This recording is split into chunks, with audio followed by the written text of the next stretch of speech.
I love to camp out. On my farm, we had this place called the Big Hill. Go up there at night. There's no trees at the top of the hill.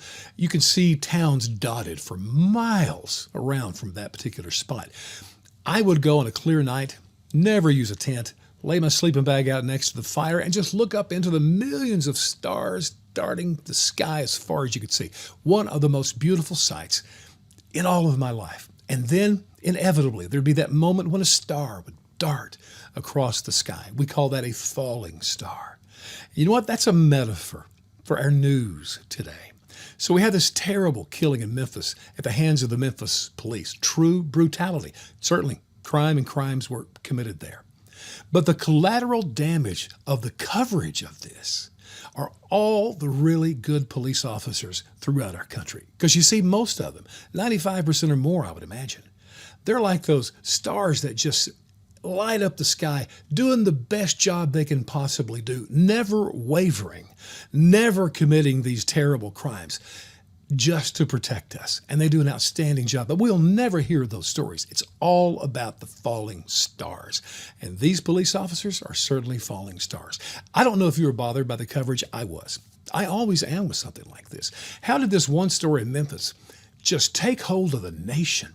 I mean, and we were just waiting, on bated breath for the moment the video would be released. They built this thing up so much, and the press had a ratings bonanza with this.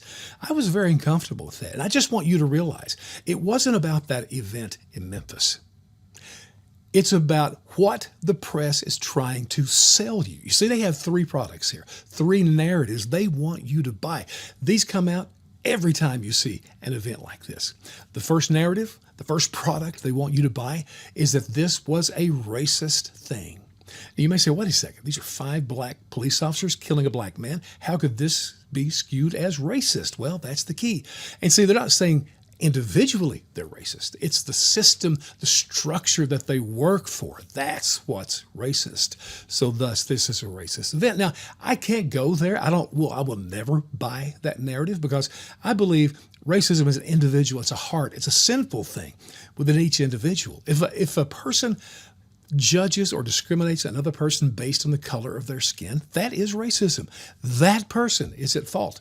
Now, if that person happens to be a cop, okay, still at fault, but that doesn't make every cop in the world a racist. To the left, it does. That's what they want you to buy.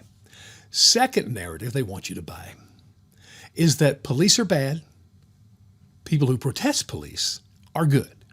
And this one, I don't even understand. I've never rented space in a leftist mind, so I don't get this. So maybe you can figure it out. But just watch the news. This is the narrative they want you to buy. And lastly, federalism. They want you to buy the message that the federal government needs to take control of the local police. Listen, it's like mass shootings. When a mass shooting takes place, the next second they're talking about gun control.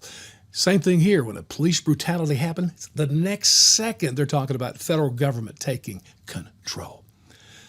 It's all the same old thing. Just understand what the press is selling you, and you have to decide whether you're going to buy this crap or not.